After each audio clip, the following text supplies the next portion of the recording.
Greetings, scholars, and welcome to Following the Gong, a podcast of the Schreier Honors College at Penn State.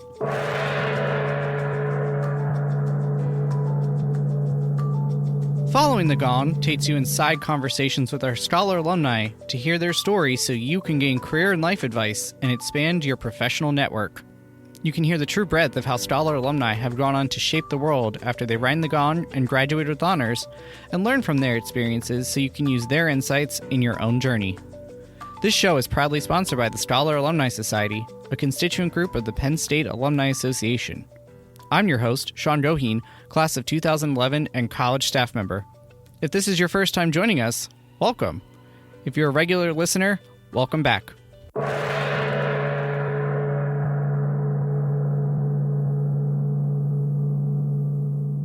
In this episode, Hilary and Stefen Wisniewski share great stories and insights that can help any scholar, and that will likely be of particular interest for student athletes and student leaders trying to juggle it all, those interested in careers in finance or in nonprofits, scholars who will be starting new roles remotely, and students with a strong religious identity. It will also be of interest for fans of Penn State football, the Philadelphia Eagles, and/or Kansas City Chiefs. Stefen Wisniewski, class of 2010, recently retired from a 10-year career in the National Football League playing on the offensive line for the Kansas City Chiefs, Pittsburgh Steelers, Philadelphia Eagles, Jacksonville Jaguars, and the then-Oakland Raiders. He won Super Bowls 52 with the Eagles and 54 with the Chiefs after being drafted 48th overall in the 2011 NFL Draft by the Raiders. He played collegiately for the Nittany Lions, including a Big Ten championship and Rose Bowl berth in 2008 and a Capital One Bowl win in 2009. He was an ESPN Academic All-American in 2008, 2009, and 2010. He earned his BS in secondary education with a focus on English communications with honors from Penn State's College of Education in 2010. He intends to return to school for a Master of Divinity degree. Hilary Wisniewski, class of 2013, is a remote financial analyst for the Dallas, Texas-based Seed Company, a nonprofit that translates the Bible into mother tongue dialects around the world, where she manages projects in West Africa and an accounting internship program. Before joining them in 2017, she worked as a financial analyst for ExxonMobil in Houston. She earned her BS in Economics and International Studies, minors in French and German, with honors from Penn State's College of the Liberal Arts in 2013. Her professional interests include nonprofit management, cross-cultural training, and financial modeling. In our conversation, Hilary and Stefen share their experiences and insights on picking Penn State and the Schreier Honors College for both academics and athletics, choosing your major from economics to education, the importance of developing your communication skills regardless of your major, establishing priorities to achieve greatness in and out of the classroom, Stefen's reflections on playing for the Nittany Lions at Beaver Stadium, the value of the living learning community in Atherton and Simmons Halls at University Park, making the most of funding opportunities to gain a global perspective by studying abroad and getting involved on campus.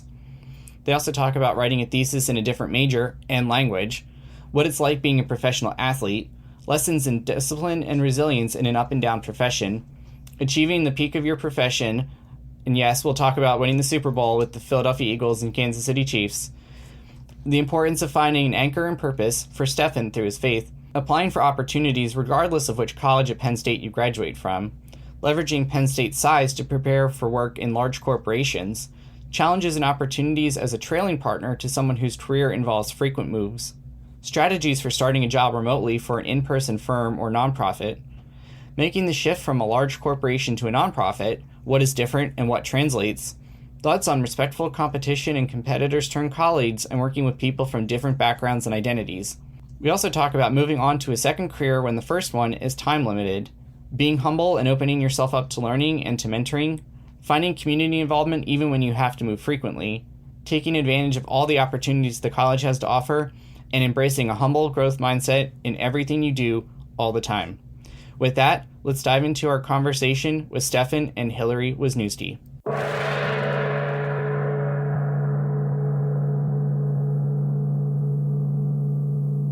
Hilary, Stefen, thank you so much for joining us here today on Following the Gong. Really appreciate you both coming on, getting thumbs up. Thank you. I want to get started really early here and really set the stage for your shared journey. How did you two first meet? Me and Hilary have known each other since we were little kids, like first grade, second grade. Our families were good friends. I was good friends with her brother. She was good friends and played soccer for 10 years with my sister. So we kind of knew each other, growing up. Went to the same middle school, and our families were close, good friends. Went to church together, but we didn't start dating until long after college, and we ended up at Penn State together as well. So we kind of knew each other, friends, but didn't start dating till much later. Sounds like your college stories will be a little bit more individual, and then your stories will come together throughout this conversation. Stefan, you're a little bit older, so I'm going to start with you. Can you tell us about your recruitment process and how you came to pick not only Penn State, but also the Schreier Honors College as part of that? Yeah, so when I was looking at schools, obviously, I had a lot of factors. Football was a big factor for me, but I also wanted to get a great education.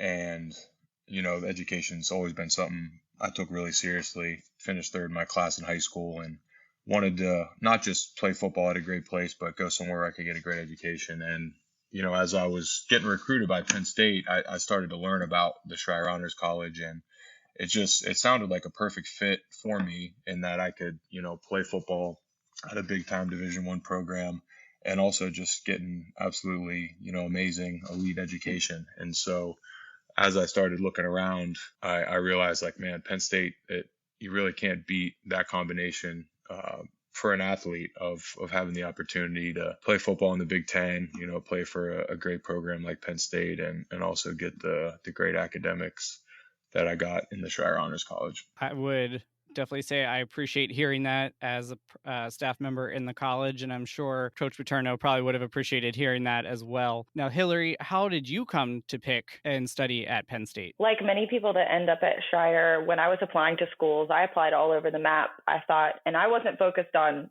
sports, obviously, so mine was purely academic. I wanted the best education I could find, and like many people, I thought I needed to go to a private school that was very small and a lot more expensive than a state school. And it's funny, Stefan and I had been friends, and he said, well, have you thought about Penn State? And I said, I've applied, I'm not sure. And he said, well, why don't you look at Schreier? And he kind of explained to me all the benefits and just the great education that he was receiving while at school here. So he's kind of the reason I applied to Schreier. He's the reason I found out about it.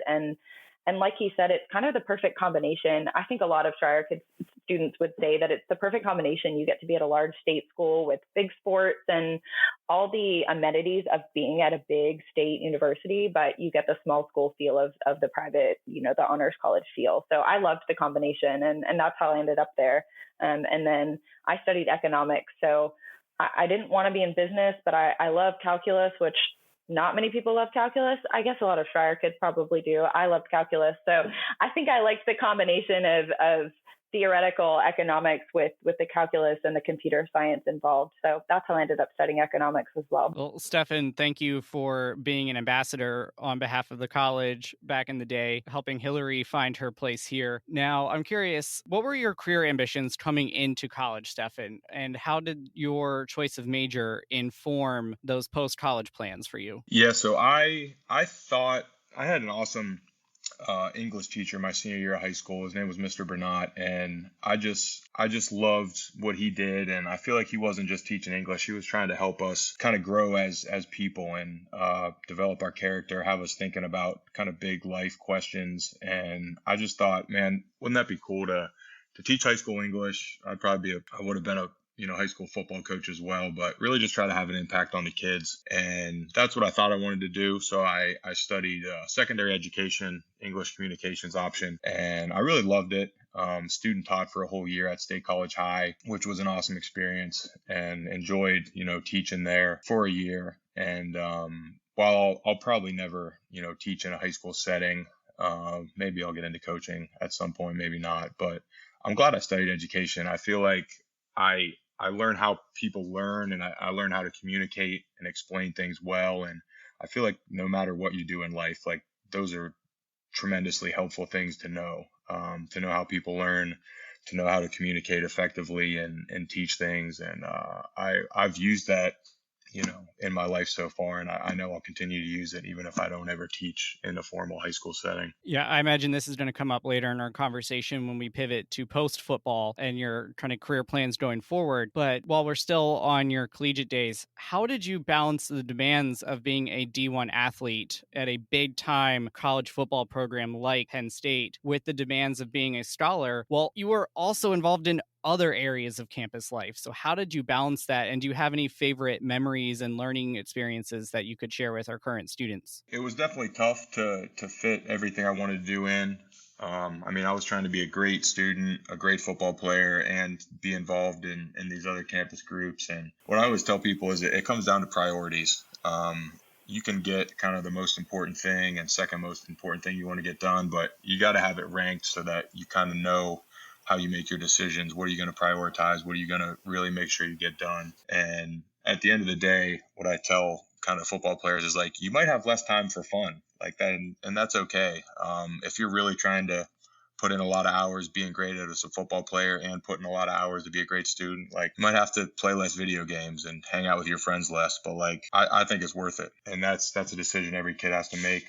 What are you going to prioritize? What are you going to emphasize? But in life, there's going to be time to get your top two priorities done. Maybe you got a little time for a third, but it's all about choosing what's most important to you. Absolutely. I've worked with students in the past, and what I've always said is, if you're a student here, academics needs to be top priority.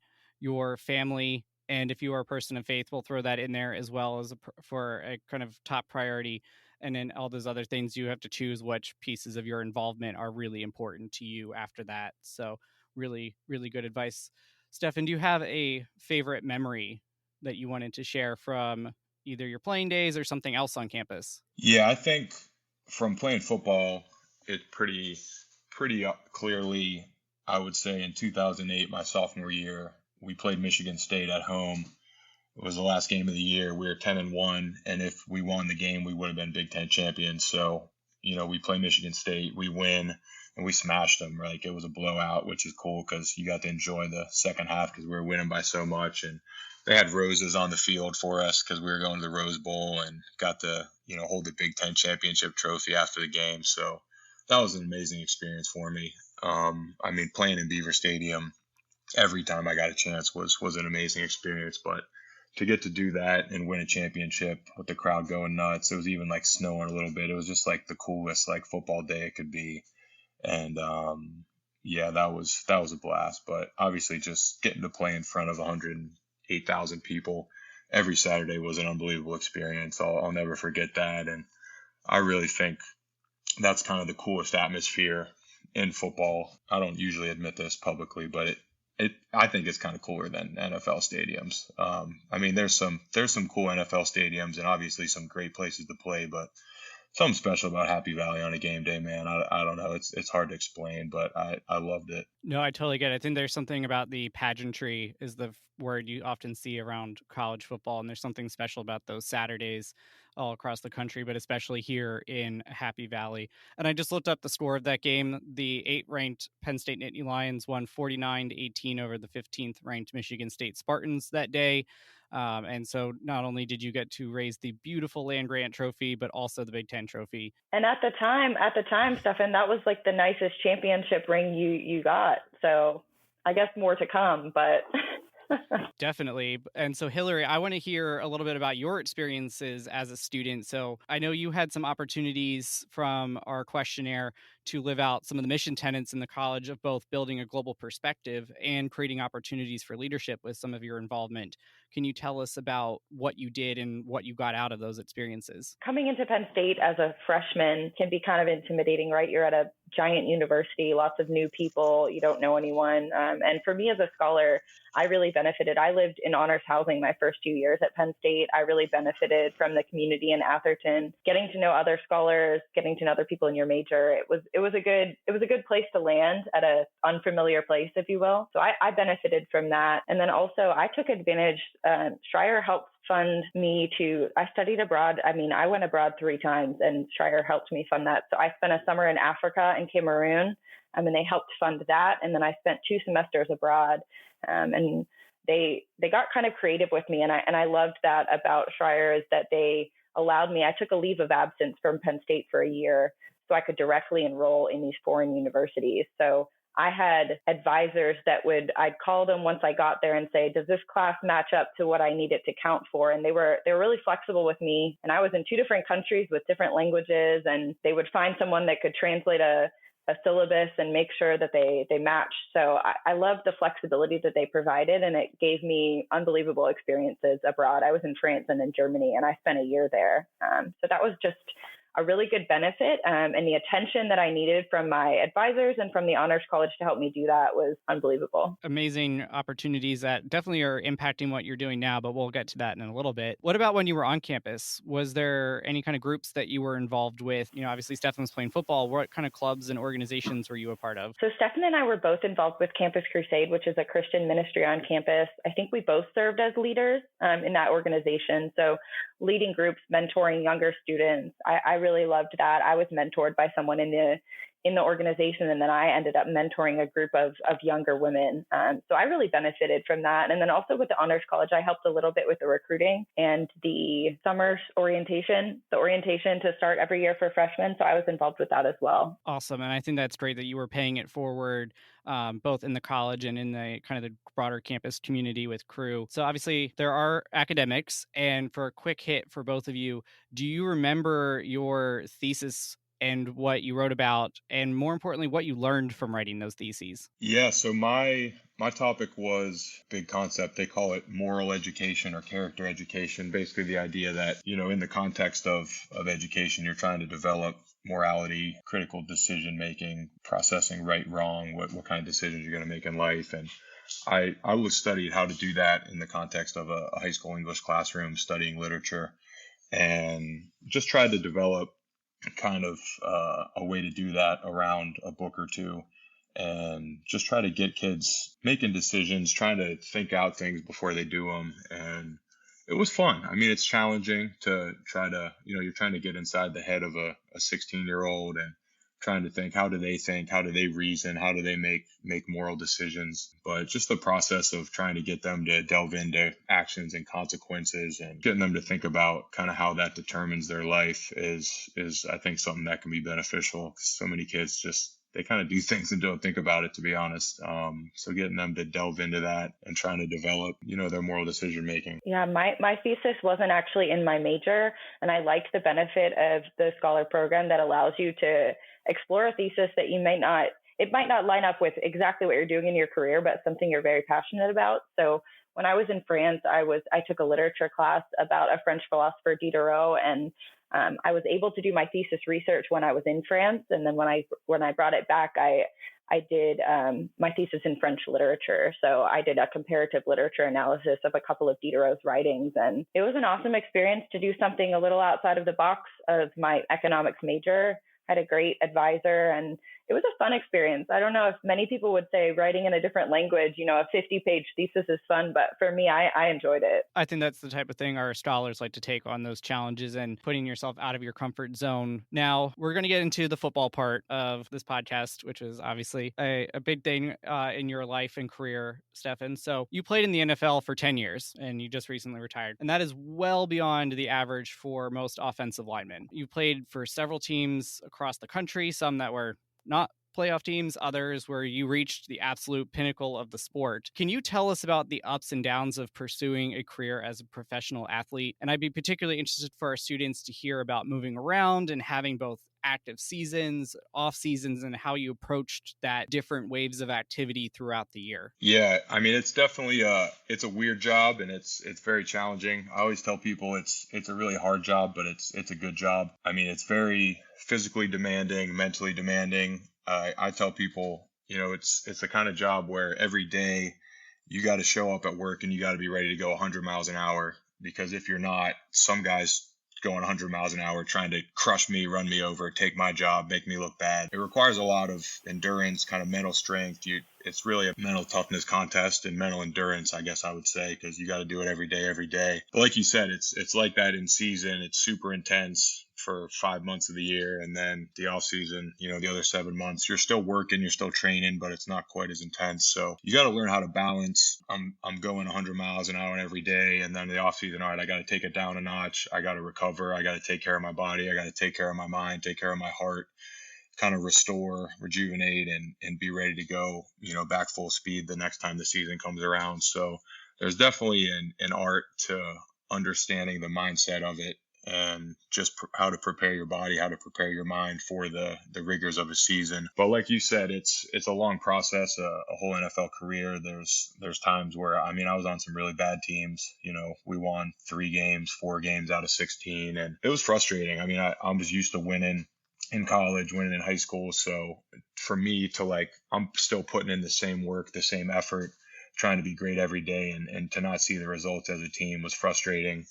In fact, my first 6 years didn't have a winning season. At one point, lost 16 games in a row, which is just the ultimate depressions as an athlete. Finished one season 0-6 as a Raider, and then the next season we started 0-10, and it's just man, I don't even remember what it feels like to win. This is rough. But my 7th season is actually, I married Hilary before my 7th season, and then it's crazy. All of a sudden I started winning.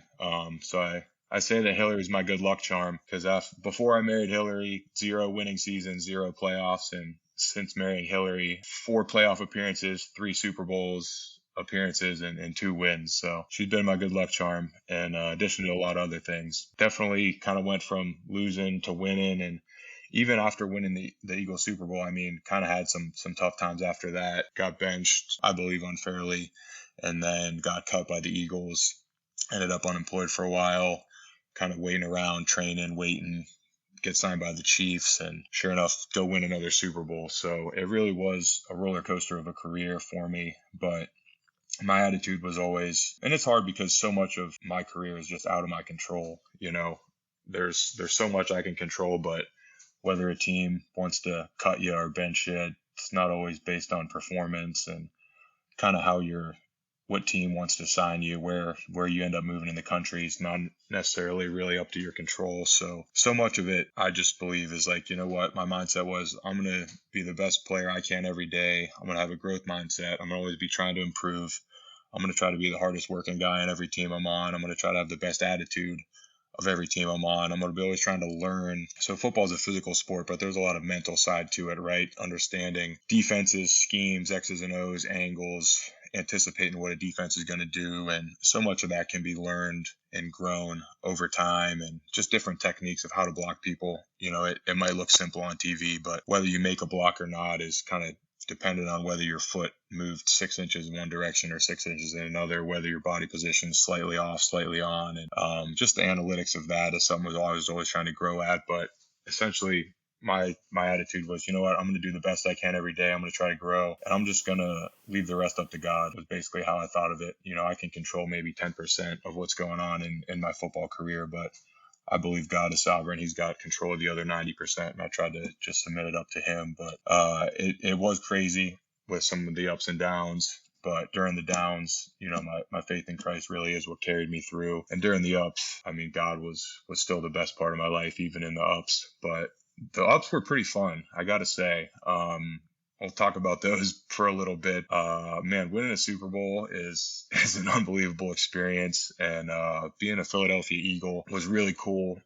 I'm from Pittsburgh, but, played at Penn State. I'm a Pennsylvania guy. So it was really cool to be in that city. Unbelievable football city. That city was losing their minds during that process, kind of before the Super Bowl and after. Yeah, you're an Eagles fan, right? So you were pretty excited. But man, that city lost their minds. It was so much fun. I think it's cool anytime to win a Super Bowl, but that was the Eagles' first Super Bowl ever. So those people I've never seen people that excited in my life. That Super Bowl parade was one of the best days of my life. Just the energy, the joy of the fans, and just when Eagles fans would thank me for, being a part of winning them a Super Bowl, it was the most genuine, heartfelt thanks.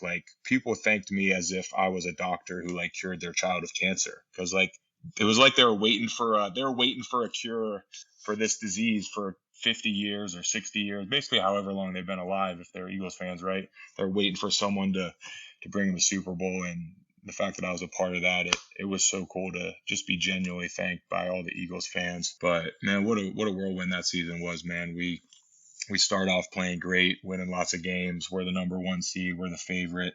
Everybody thinks we're going to win the Super Bowl. And then we have some injuries, most notably to quarterback Carson Wentz, and a bunch of other players get hurt too. And then, the sentiment of most people is, oh, well, they can't win a Super Bowl. They got their backup quarterback. They got all these injuries. They can't do it. And sure enough, we embraced the underdog mindset, even wearing underdog masks, as many of our fans did, which was pretty cool. But we fed off that.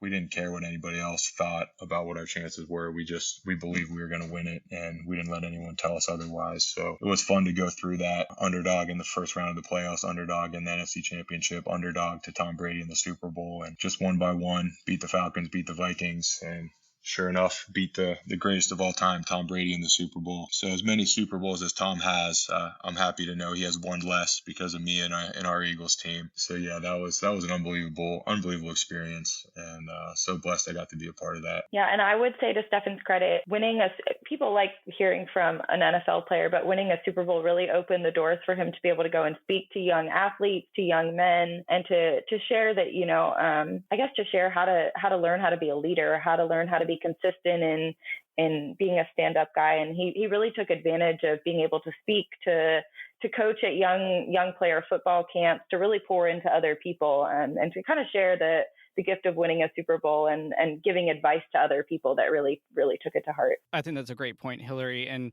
circling back to the beginning of your comment, Stefan, Hilary, thank you, because it sounds like everybody in Philadelphia and in Kansas City can thank you for being a part of this and helping. Exactly, right? But as an Eagles fan, which Stefan was seeing me fist pump on camera here, I want to say thank you. One of the best days of my life, short of the birth of my child and my wedding day. I remember it was just after I moved back to Pennsylvania. I got to watch it with my mom, who got me into sports, which was crazy. She just walked outside and just screamed at the top of her lungs. And I'm sure that was just like millions of other people who bleed green. So thank you for that. I don't want to dwell too much on my Eagles fandom, but I did want to actually try to bring up something that you had mentioned. You talked about your faith, and I'd be curious. I listened to another podcast interview that you did a few months back before Super Bowl 55, and you talked a lot about how your faith impacted your career as an NFL player. And I'd love to hear just a little bit more on what it's like in an industry where there's so many distractions and so much, the paychecks are rather large for some players, and be distractions, and how your faith impacted your ability to also as a student, how that's a big part of your identity. And I'd love to just dig a little bit deeper into that real quickly. Yeah, absolutely. So essentially, I think my faith in Christ really helped me stay grounded during all the things that happened to me during my career. Like I said, there's a lot of ups and downs. There's a lot of challenges to your identity, right? As an athlete, and this is true in a lot of careers, your identity can become so wrapped up in what you do that when things don't go so well for what you're doing, it can kind of shake you to your core, right? If your whole identity is wrapped up in what you do, and all of a sudden, you're underperforming, you're injured, you get fired, whatever, it can really shake you. And at times like that, it comes down to well, what's your foundation? What's that thing that really kind of supports you and anchors you? And if we don't have a solid anchor, I think we get crushed, But for me, my anchor was my faith in Christ. And even when things were going really badly, I really believed that God loved me, that he was with me, that I could trust him, that he is a good God, and that that he works all things for my good is what it says in the Bible. To those who love God, God works all things for our good. So having those kind of truths of the Bible that I studied, meditated on, and tried to live out, those were kind of my anchor, talking about who God is. And it really, to me, that was my support during tough times, but that was my guide. I really try to live my life based on the principles of the Bible, and that kind of guides everything I do. And it's made the bad times way better because I believe that Jesus is with me and carrying me. But even in the good times, God's been my joy, and my relationship with him is truly better than even winning Super Bowls, having success and fame and all that stuff. So it's definitely been my guide in tough times, and it's been my joy in good times. But like you said, it also helps to eliminate from distractions, because like you said, there's a lot of money in football, and there's a lot of potential distractions that can kind of pull you away from being the best football player you can be. But I try to look at money as a gift from God, and that ultimately I believe that all I have is ultimately God's. I'm a steward of it, but He owns it. And I believe I'll be held accountable for what I did with my life, what I did with my wealth, what I did with my time. So I don't waste it on myself. Obviously, I'm allowed to spend a little bit on myself, but I try to use it to bless others. And me and Hilary have done a lot of that and enjoyed doing that, blessing others with the money God's given us. But like Hilary mentioned earlier, also using my time to try to teach others and bless others, because ultimately, I just believe God's completely changed my life. So I try to share that with others and use that to be a blessing to others. I think that's really inspirational. And even if you are not necessarily a person of faith, I think you used a really good word in there, which is an anchor. So finding something that really helps ground you, especially if you go on to be really successful, and something that can help root you and keep you in a place where you have perspective. Hilary, I want to give you a little bit of a chance to shine here after we've heard Stefan's story to date. You come out of college and you start working for ExxonMobil. And I want to hear a little bit about that. And then if you can share about the really cool opportunity that you are working on now post ExxonMobil. So when I was a senior at Penn State, I was interviewing and just trying to decide where my career would start. And it's interesting because Exxon came to Penn State and was interviewing students for a finance or an accounting role. And I wasn't in the business school, but I applied for it anyway. And I remember walking into my interview, and it was a Shire alum that was interviewing me that worked for Exxon. And he said, "I know you're not in the business school, but I know what it takes to be a scholar, and I know that you'll be qualified." So that was a cool start to have someone knowing what the Honors College brought to the table in terms of my interviewing capabilities. So yes, I started at Exxon right out of school. And because I had an econ and computer science background, they put me in more of a data analytics role as opposed to just a finance role. So I was creating analytic tools to do their financial reporting, which was a really cool environment. You're creating new things, you're innovating, you're finding efficiencies. And I loved that part of the job. And it reached all across the company, which was really cool and a good start, working at this large corporation. And it certainly was an intense environment. It's competitive. And I think being at Penn State with so many students, I felt very prepared for it. I felt like the Honors College prepared me for the rigor that would be in my first job, to the point where I was innovating and creating tools they hadn't had before. And one of the coolest things was about 6 months into my job, I had created a reporting tool using analytics and using coding, and I got to present it in front of the CFO of the company only 6 months into my job, which that was a really cool achievement and just such a cool place to be, right? 6 months into a job. So I worked at Exxon for 3 years in that role. And then when Stefan and I got married, his NFL career at first kind of had to drive where we were going to live, where I was going to move. And at first it was a little frustrating, right? I had to give up my career at Exxon because I had to move. We've moved 8 times in our marriage for his job. So at first there was definitely some humility that I had to wrap my mind around, where I had to move because of him. But I didn't want my ambitions or my career goals to suffer. So I took some time to figure out what I wanted to do. And given his job and the freedom that it gave me to pursue something that I'm passionate about, I wanted to find something where I could use my talents and my skills, and also where there's a need, and something I'm interested in. So I found a nonprofit. It's called the Seed Company, and they do Bible translation. So they preserve mother tongue languages around the world. There's 2,000 languages in the world that have no Bible translated in their language, not a single verse of scripture. A lot of people don't know that, but I loved that I could come to something I'm passionate about with my faith, and also where I could bring my skill set to the table. So bringing them data analytics, bringing them finance and accounting help, kind of more of a consultant role, and eventually taking on projects and managing projects for them.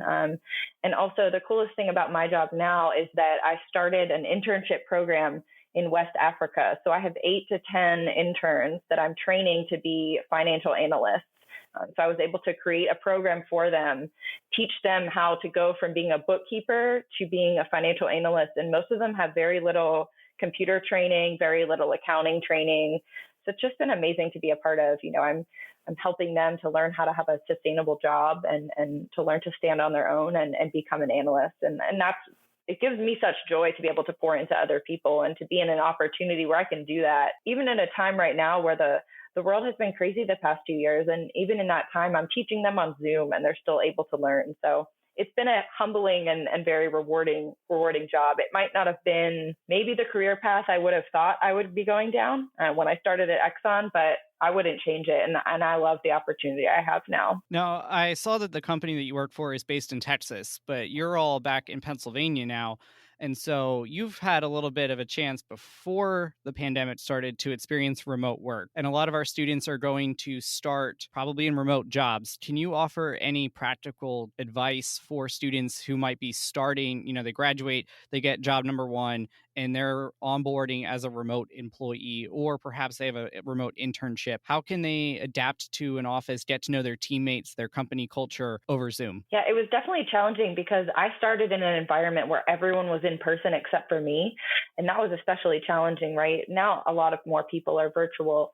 The advice I would give in terms of your own work, I think Stefan mentioned this earlier. It's all about prioritizing, right? You're working from home. It's easy to get distracted. But setting goals for yourself, what am I going to get done today? It's really as simple as that, is keeping your priorities in check, your deadlines in check. In terms of your personal work, now in terms of getting to know teammates, I find in today's world, if you're willing to set up a meeting 30 minutes on Zoom to get to know someone, most people are more than willing to do that.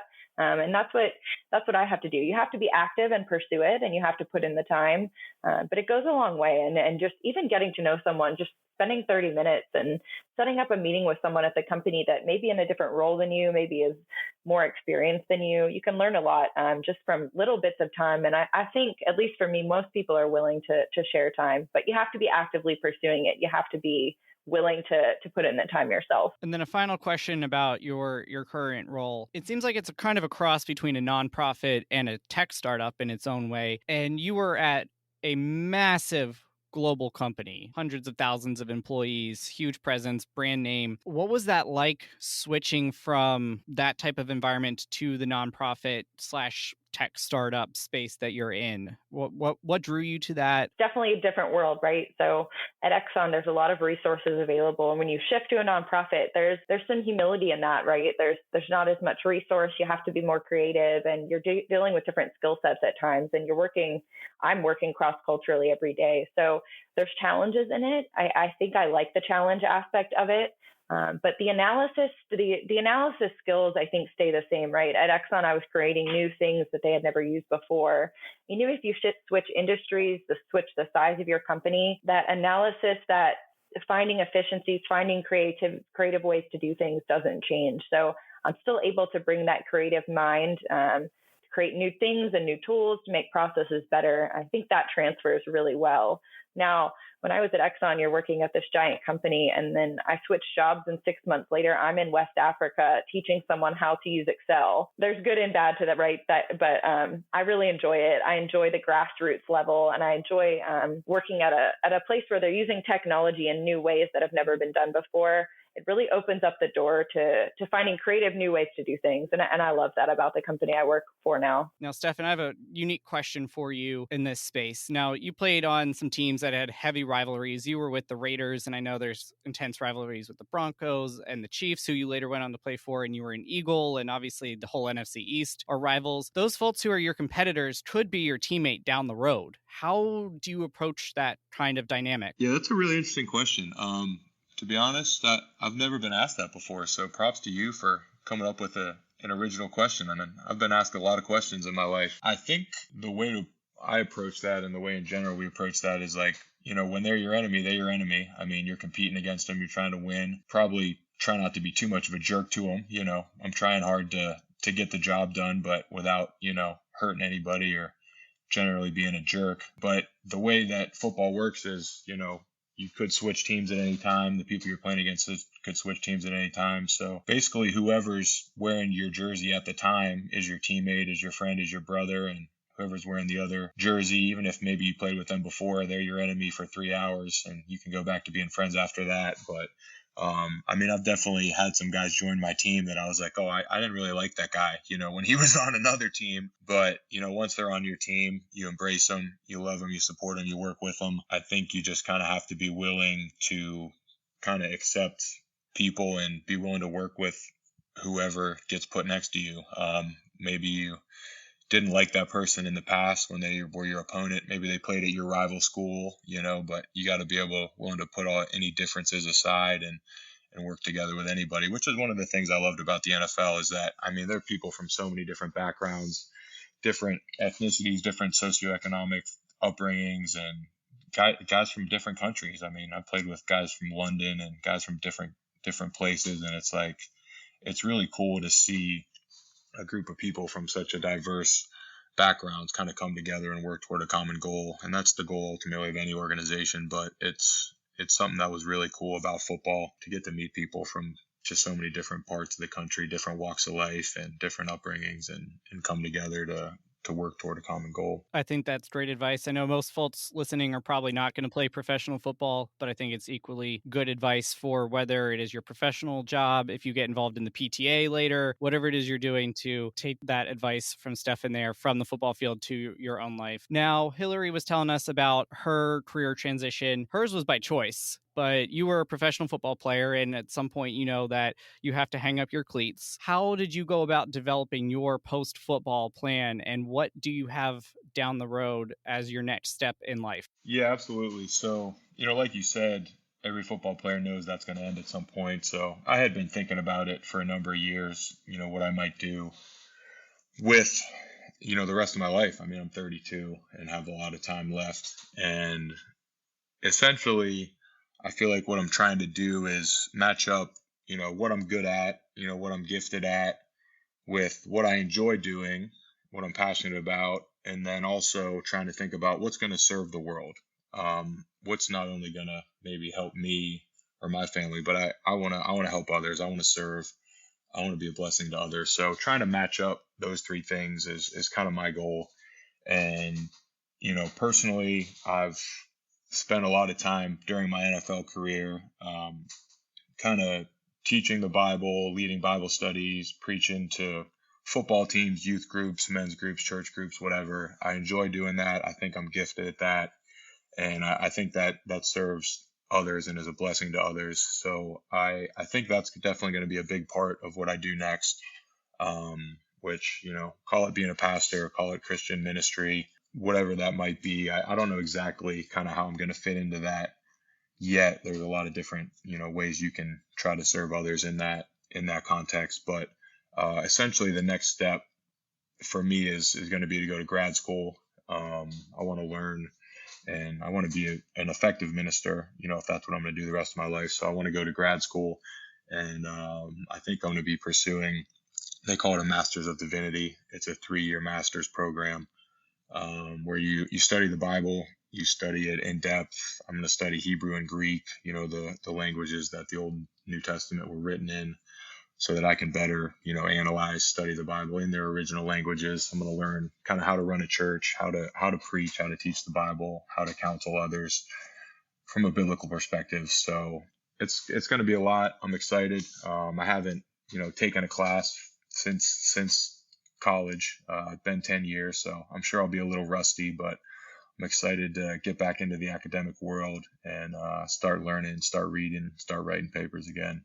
I love hearing that you are focused on how you can help shape the world, which is our tagline here in the Honors College, and continuing the academic excellence. Now, we're going to go into the tail end of our conversation here with just some kind of rapid fire, reflective kind of questions, and we'll wrap up with our fun one, which if you're a regular listener, what'll be coming at the end. Biggest success to date for both of you, and I think I might know the answer for you, Stefan, but curious nonetheless to hear your perspective. So Hilary, what was your biggest success so far? Gosh, my biggest success, I would have to say at Exxon, I developed a tool that allowed 5 people to change their jobs. I got rid of a department and they were moving on to different jobs. So I created a tool that created a 5-person efficiency. I thought that was pretty cool. Yeah. And mine, big surprise, but winning 2 Super Bowls, it's the pinnacle of the NFL profession, and I was absolutely, to feel blessed to have won 1, let alone win 2, is unbelievable.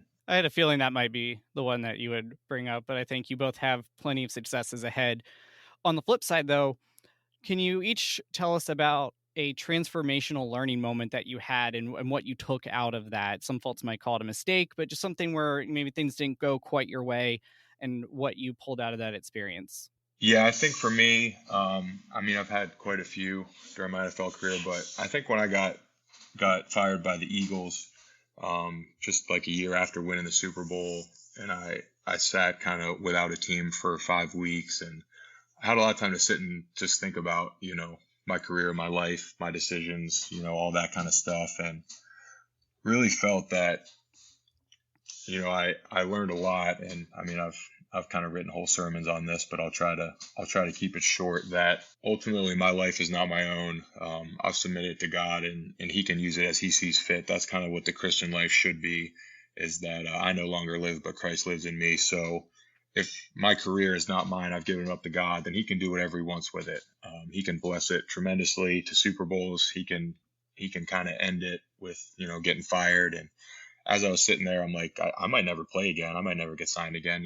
What do I know? But just trying to be okay and rejoice, not just accept, but rejoice in whatever God has for me in His plan is, I think, probably the biggest thing I could take away from that. And I really did have joy in it. I mean, Hilary was there with me.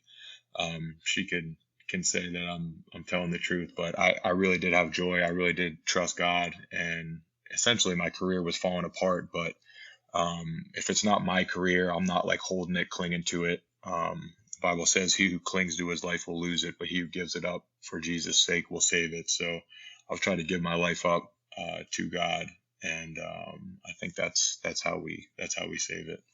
For me, in terms of, a learning moment, when I started my job at a nonprofit, I created this internship program. So I go to Nigeria for the first time. I spend 25 hours on a plane. I spend 10 hours in a bus going to this village, and I show up I'm going to train these people how to be financial analysts. So you go in with these expectations. I'm going to create these tools, and we're going to learn coding, and I'm going to teach them all this advanced stuff. And I was teaching people how to turn on computers and how to save documents. And it was a humbling experience. It was a wonderful experience. At first, it's very different than what you expect. But going into something and loosening your grip on your expectations, kind of like what Stefan said, just loosening your expectations and just seeing how the learning works, and to see these people grow and to shape this program into something where they now are analysts, they now are creating tools. And it might have taken longer than I thought. It might have looked different, but it was a great learning moment for me nonetheless. So the last couple of questions. How do you both approach mentorship, both from the mentoring and the mentee perspective? Yeah, I was tremendously blessed by having a mentor in college who was a pastor who taught me a lot about how to study the Bible, how to grow my faith. But from a football perspective, I always learned a lot from older players who taught me lots of things when I was a younger player. And so I really benefited from learning, as a younger person from those who knew more than me. And then as I got along in my NFL career, I started teaching younger guys what I've learned. And same thing with the Bible. I teach others the Bible. I've led Bible studies in the NFL. And so I've kind of gone through the spectrum of, being mentored and then now trying to be a mentor. And I think that's the model, but it's not everyone thinks like that. A lot of people, we want to receive and we want to receive and we want to receive. And first of all, I think anyone should go out and seek getting a mentor. That's a tremendous benefit. But, once you've learned a lot and grown and achieved at least some level of success in what it is you're doing, just being willing to volunteer your time to then pass on what you've learned to others and be a mentor. I would challenge people to do that. Just remembering people who helped you and then trying to be a help to others is really an awesome thing to do. Yeah, I think for me in my first career, it's your first year out of school and you're used to the school environment. And when you start your first job, it's so helpful to have someone who is maybe a few years down the road from you, and you see someone who's doing well in their career and you want a career like theirs. I actually approached someone and asked them to mentor me in my first job. And I think, as an encouragement to students, don't be afraid to ask someone. Don't be afraid to ask for that kind of relationship, because I think most people are willing to. So I greatly benefited from having a mentor. And I think it even prepared me for my job now where I'm running this internship program and being able to pour into other people. I think this might be the last kind of deeper question, but how do you both find balance and give back to the community outside of your work commitments? So I can go first. In terms of community involvement, although Stefan and I have had to move so many times with his job, I was able to join. I joined the board of a nonprofit that we run a school and an orphanage in Haiti outside of the capital city. So I've been involved in that organization for I think 10 years now. I serve on their board. So it's been a fun way, though. I've moved around the country. We've lived a bunch of different places. I've had a place where I'm able to give back and contribute. And so the organization that I'm involved with, we run a school, we run an orphanage, we run medical clinics, we take teams down of people to offer medical care. It's been a great way for me to pour back into a community, even if it's not my local community at the time, right? Because I was moving so much. But I think going forward, Stefan and I, now that we are planning to live in State College, are ready to get back into the local community here and the university and really start giving back to those directly around us. Yeah, I think Hilary answered that pretty well, but I'll just briefly say, when I was playing, I always looked for different opportunities to serve wherever I was, and really had a lot of awesome experiences doing that, often just showing up and kind of sharing some advice with kids. But I've always looked for opportunities to serve, and I found a lot through the platform I had in the NFL. Are there any professors, coaches, friends, teammates from your Penn State days that either of you would like to give a shout out to? Well, yeah, there's a million coaches and teammates, so I don't want to pick one or two and leave any out. But I'll say shout out to Joe Paw, man.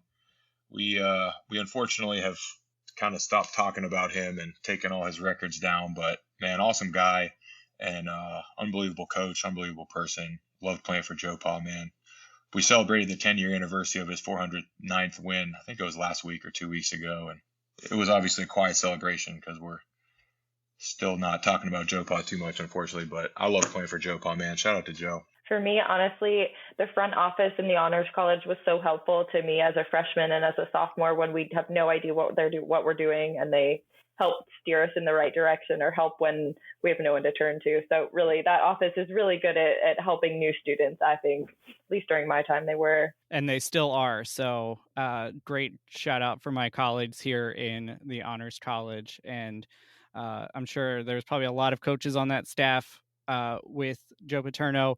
And like you said, Stefan, probably too many to name, but I'm sure they all know the impact that they had on you and you had on your fellow players on those great teams in the late 2000s. Last piece of advice that either of you would like to leave for our current Trier scholars. For me, I think mine's pretty simple. Take every advantage of the opportunities that you have. I think Penn State and the Honors College have so many opportunities for different ways, whether it's funding for research, it's studying abroad, it's taking a leadership role. I think they're all waiting for you to take them. And you just have to be willing to step out, even if it's outside of your comfort zone. Try something new, apply for something that you might think is a stretch, because it gave me opportunities that I had never dreamed of. I never thought I'd have funding to go to Africa and study abroad for a year. So I took full advantage of them, and I'd encourage students to do the same. I think kind of what I've learned from, I've been in successful, football organizations, and I've been in kind of not successful ones.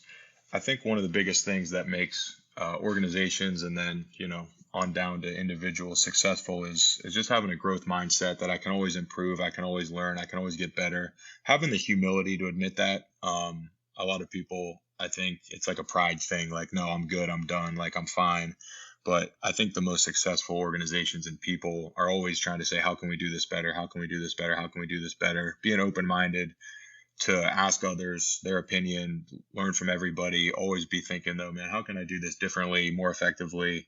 The teams that I was on that won, that was their mindset. There wasn't like this, let's just show up to work, punch my clock, get out. It's, if we want to be the best, we're going to have to learn and grow and improve and innovate.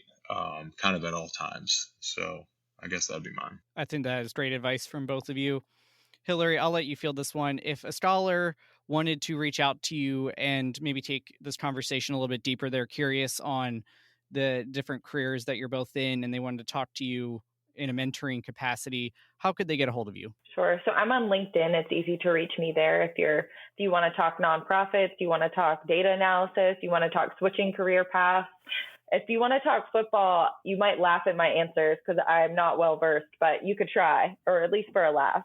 And then for those of you who are regular listeners, you know what's coming. Our final question: if you were each a flavor of Berkey Creamery ice cream, which would you be? And as Stoller alumni, most importantly, why that flavor? All right, so my favorite flavor was always Monster Mash. Always made it around Halloween, and delicious flavor. I'm probably going to go buy some right now that we're talking about it. It's making me hungry.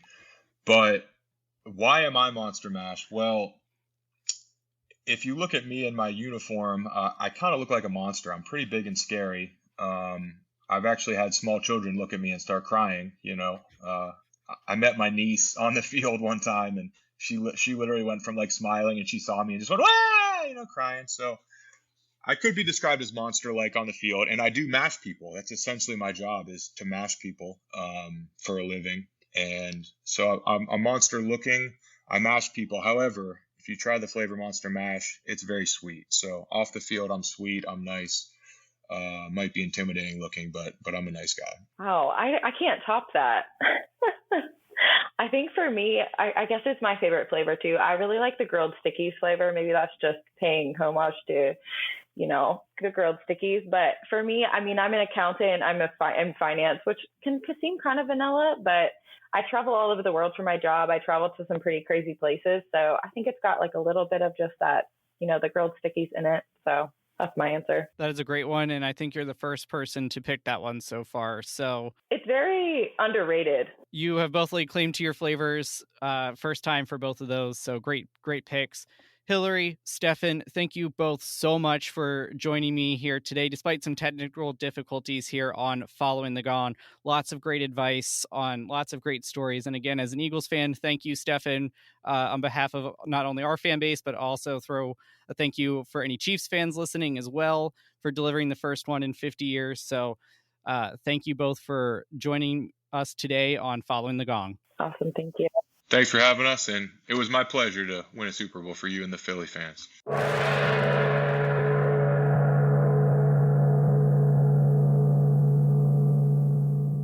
Thank you, scholars, for listening and learning with us today. We hope you will take something with you that will contribute to how you shape the world. This show proudly supports the Schreier Honors College Emergency Fund, benefiting scholars experiencing unexpected financial hardship. You can make a difference at raise.psu.edu/Schreier. Please be sure to hit the relevant subscribe, like, or follow button on whichever platform you are engaging with us on today. You can follow the college on Facebook, Twitter, Instagram, and LinkedIn to stay up to date on news, events, and deadlines. If you have questions about the show or are a Stoller alum who'd like to join us as a guest here on Following the Gong, please connect with me at stolleralumni@psu.edu. Until next time, please stay well, and we are